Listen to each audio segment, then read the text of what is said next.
É isso aí, meus jovens. Nós estamos aqui depois dos encontros pessoais para continuar vendo essa questão da metodologia da pesquisa científica, que, como já lhes disse, é a matéria mais chata desse curso, mas é obrigatória em razão da monografia. Isso aí é exigência do MEC, não há como escapar disso.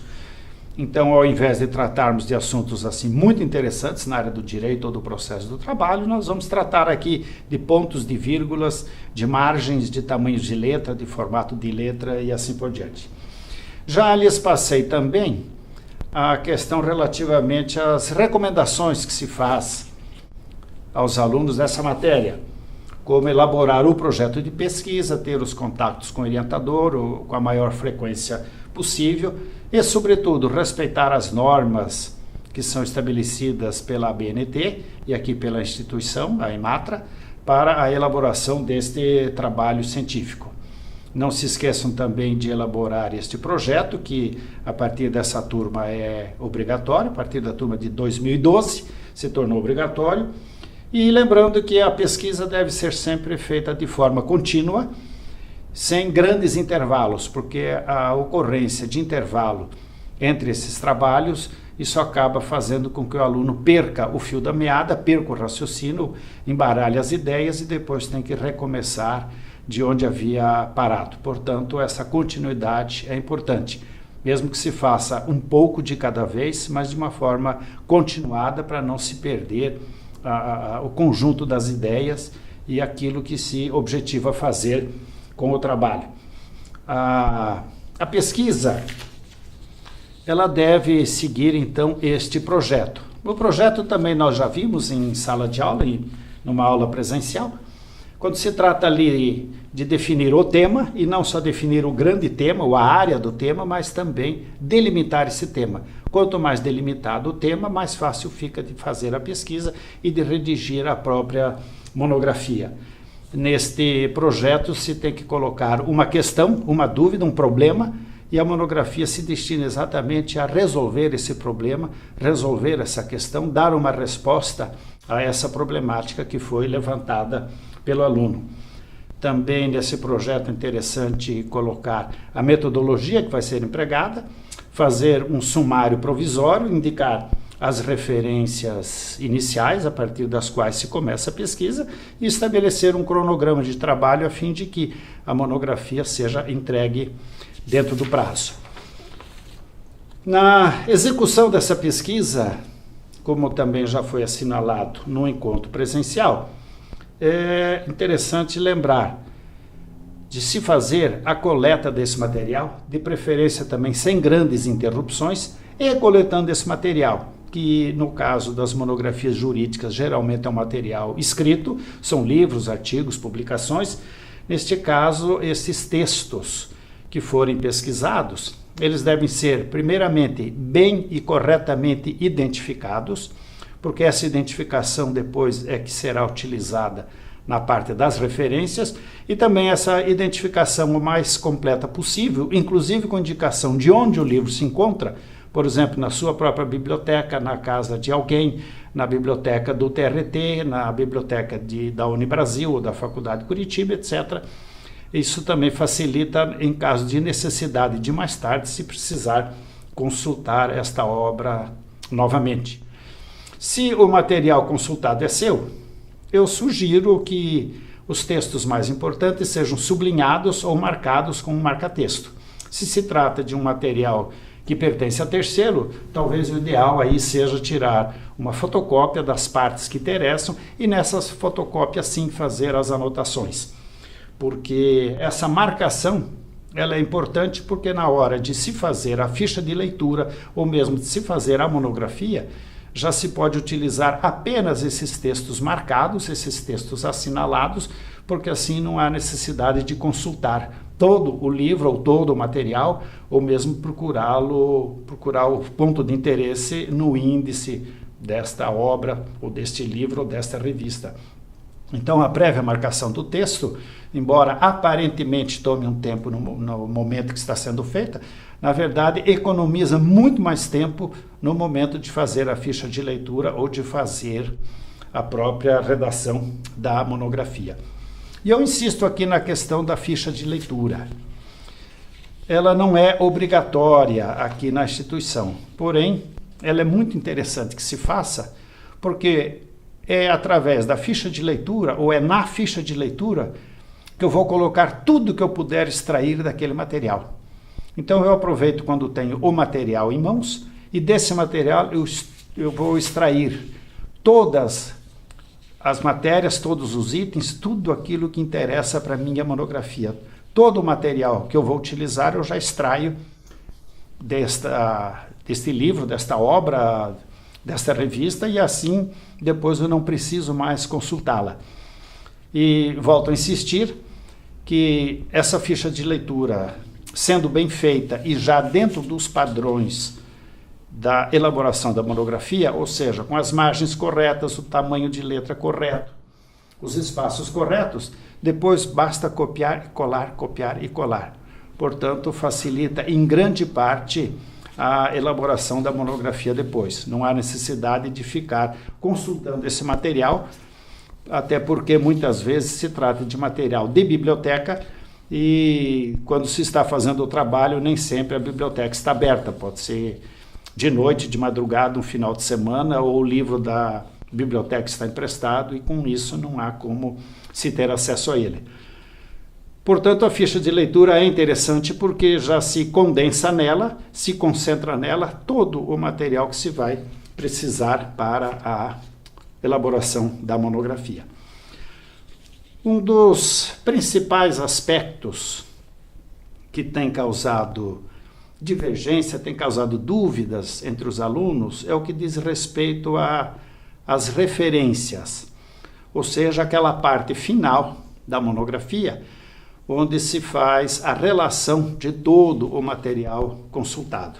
Isto realmente não é fácil, há inúmeras regras e inúmeros detalhes a serem observados.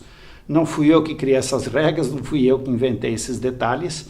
Alguns são realmente minuciosos, até, não diria irritantes, mas difíceis de se decorar, de se aprender. Eu mesmo, muitas vezes, tenho que olhar nos livros, olhar em artigos ou trabalhos meus anteriores para fazer corretamente essa relação das referências. O que eu posso dizer desde já é que no material escrito distribuído já há inúmeros exemplos de referências de materiais os mais variados, desde livros, obras coletivas, obras em coautoria, artigos de revistas, material de internet e assim por diante. E notícias de jornal, inclusive, que muitas vezes são utilizadas. E essas referências, como eu disse, são a parte mais difícil, sob o aspecto formal, a se fazer numa monografia. A página de referências é uma das últimas que se vai anexar à monografia, mas desde já, à medida que o material for sendo consultado, eu sugiro que já se faça a sua inserção nesta página de referências. Eu sugiro que se abra um arquivo com o título Referências e neste arquivo se vão colocando todos os materiais que estão sendo consultados. Na medida em que se tem o material na mão, se faz desde logo a sua inserção no arquivo das referências e com isso, no final, a monografia desta parte já está pronta. Bastará daí dar um comando no computador para colocar essas referências em ordem alfabética. O importante é, quando se tiver o material em mãos, já fazer a sua inserção, já incluí-lo no rol de referências, ou seja, de material consultado, porque não se sabe se depois se vai ter novamente acesso a esse material ou não. E para se fazer esta página das referências, esse arquivo com as referências, desde logo já se deve observar as regras gerais da monografia, ou seja, que o papel seja A4, a margem superior e esquerda de 3 centímetros e as margens direita e inferior de 2 centímetros. O título Referências é colocado no alto da página, na primeira linha, em letras maiúsculas, negritadas e no centro da página. Aí pula-se uma linha e se começa a anotar as referências. No caso das referências, o espaço entre linhas que se utiliza é o espaço 1, ou espaço simples. Entre uma referência e outra, se deve pular uma linha, ou seja, se dá 2 espaços simples. Então, enquanto que na monografia o espaço entre linhas é, na parte do texto, de 1 espaço e meio, de 1,5, aqui o espaço entre linhas é de apenas 1. E a maneira de registrar essas referências varia conforme o material consultado. Quando se trata de uma obra de um só autor, a dificuldade não é muito grande. Se coloca sempre o último sobrenome do autor em letras maiúsculas, daí a vírgula e o nome dele em letras normais. Por exemplo, Marinoni em letras maiúsculas, vírgula, Luiz Guilherme. Daí ponto. E em seguida se coloca o título da obra. Esse título da obra pode ser escrito tanto em itálico quanto em negrito. Aí é faculdade do autor escolher um desses 2 sistemas. O que não se pode fazer é algum material escrever em negrito e outros em itálicos. O critério que se utilizar desde o primeiro tem que ser observado até o último. Então se usa ou negrito ou negritado, mas sempre o mesmo. Pessoalmente eu sugiro utilizar o itálico, porque uma monografia de conclusão de curso e até mesmo uma dissertação de mestrado é, na verdade, uma colcha de retalhos. Se faz aqui uma revisão da bibliografia que já existe e o trabalho é montar este material pesquisado dentro daquele projeto que o aluno fez.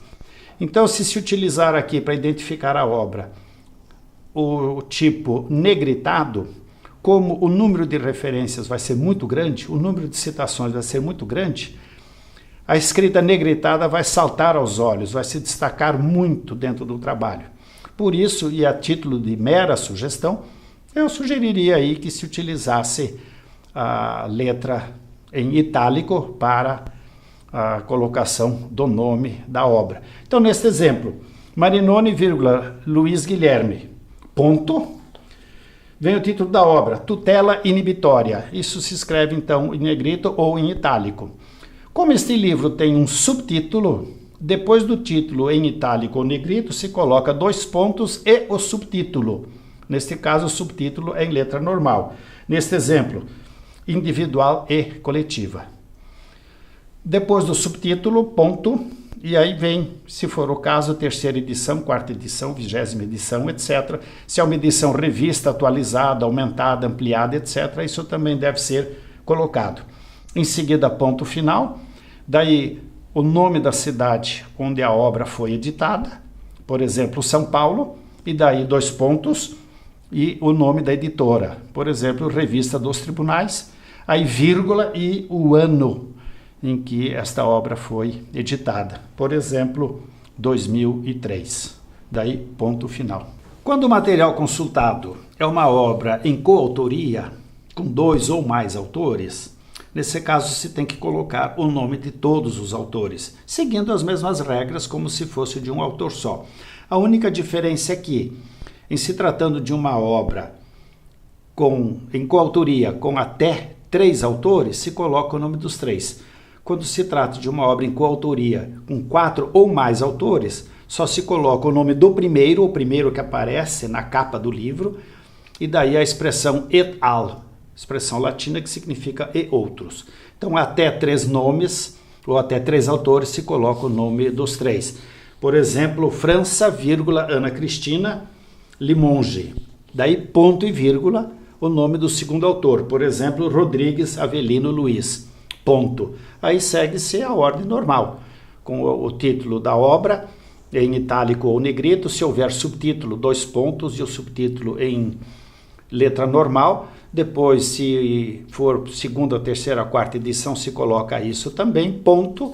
Daí a cidade, 2 pontos, a editora, vírgula, e o ano em que a obra foi editada e daí ponto final.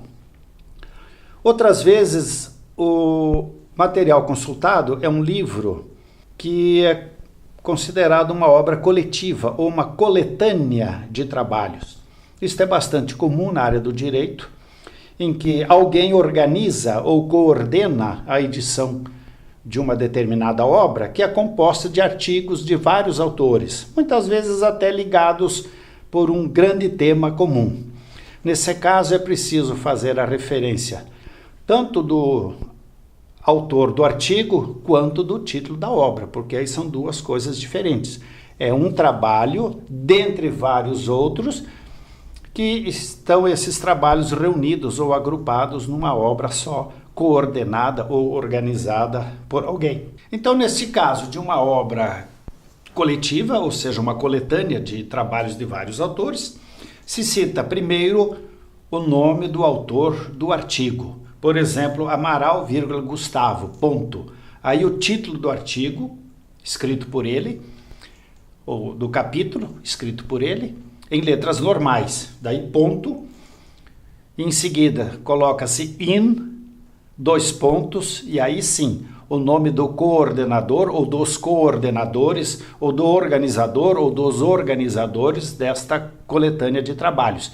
Aí, por exemplo, se coloca in Torres, Ricardo Lobo, entre parênteses, organizador ou coordenador, conforme estiver escrito no livro, e em seguida os dados normais, usuais dessa obra.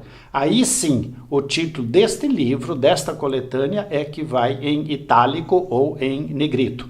Portanto, o artigo consultado, o artigo que faz parte desta coletânea, é escrito em letra normal.